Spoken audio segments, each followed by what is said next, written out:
Greetings, this is Jerry and Sanders from B3 Better Sports Performance and Jordan Cook. We're here today to bring you guys some workouts that you can do at home. You know, given the circumstances that we're under right now, we know that you guys are limited with resources. So our goal is to give you some stuff that you can do on your own to maintain what you built during the off season. First thing that we're going to look at doing is our basic functional warm-up. We're going to start off with a regular high knee. We're normally going to do this for like 15 to 20 yards.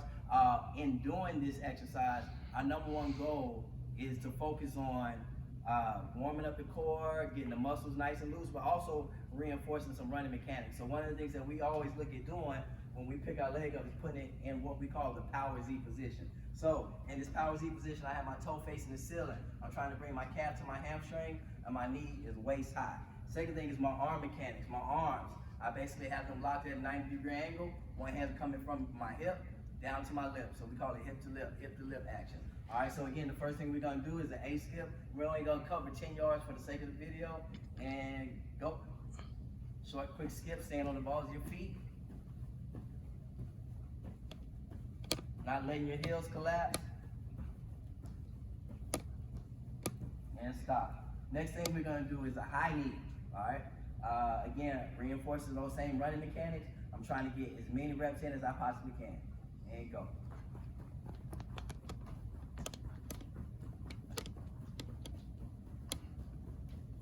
And rest. So high knee and A skip both reinforce acceleration mechanics.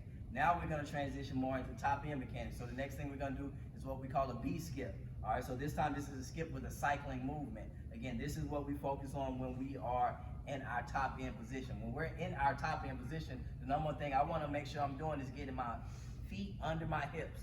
So I'm properly moving that center of mass as I work my way down. All right, here we go. So we get that knee up to that waist and we're cycling down. But notice with every strike, Jordan's feet is landing under his hips. Under his hips. Good work. And again, normally we'll go 15 to 20 yards down, 15 to 20 yards back. All right, so this time we're doing butt kicks. So with the butt kicks, I still want to drive my knees up to my waist, but I'm still looking for that same cycling movement. Keeping my toes locked, getting to that power Z position, finishing with my feet under the center of the mass of my body. And go.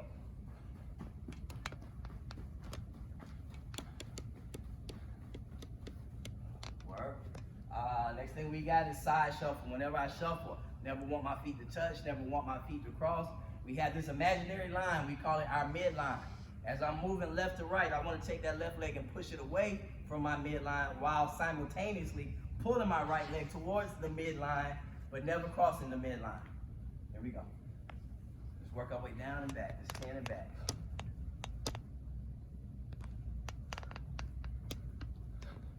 Work. Next we got karaoke with a high knee drive. So with this karaoke, I want to focus on getting my foot behind. So whichever one is my back foot, I'm getting it behind the lead foot, and then I'm bringing it in front, but I want to drive it up and over.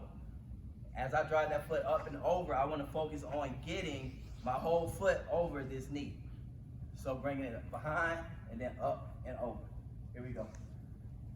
Back and over. Go down and back.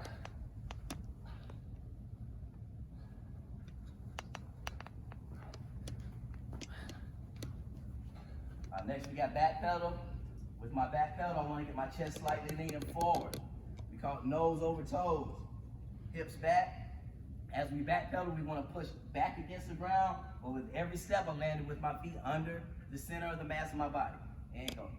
Push back. Let's work our way back. Same thing back. Go.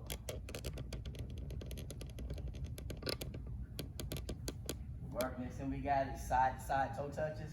So just trying to loosen those hips up just a little bit. So what I'm gonna have Jordan do here is he's gonna start in a long straddle position. So we're gonna start facing this way.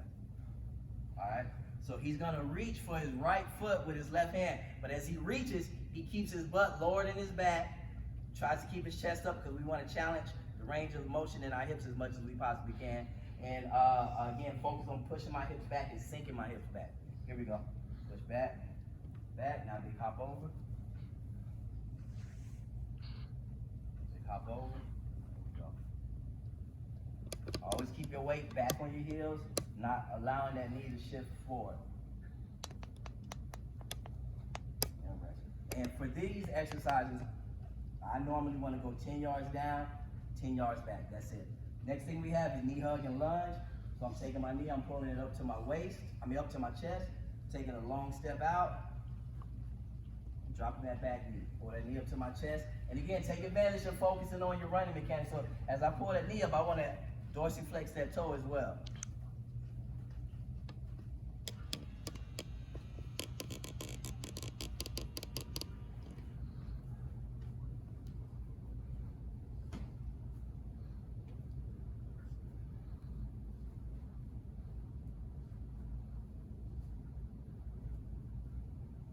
So this is our basic dynamic warm-up. These are the things that gets us ready to go as we get ready to go into a high-powered, high-dynamic workout.